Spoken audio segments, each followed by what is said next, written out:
Okay, I'll just show you how to pair a mobile to the Bluetooth audio system in this 2015 Range Rover Autobiography. First of all, we need to make sure that Bluetooth is on, like so. Then we're watching out at the bottom. And if we go over to the system, please pair phone or telephone. If we click on telephone, same thing either way. Search new. Now you need to wait. Here we go, vehicle to device, we'll do that one. You need to wait. Sometimes it shows up on your phone, but you need to wait till it comes up on the screen first. And I'll show you for why.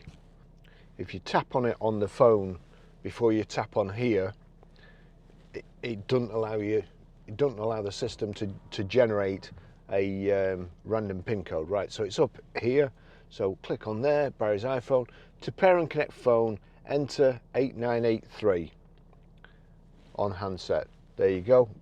By now this has come up, 8983. That screen comes up automatically. Allow contacts and favorites to sync, allow.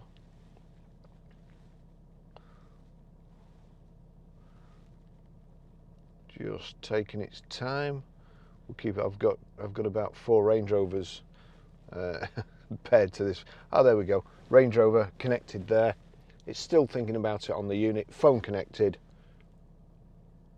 That's it done.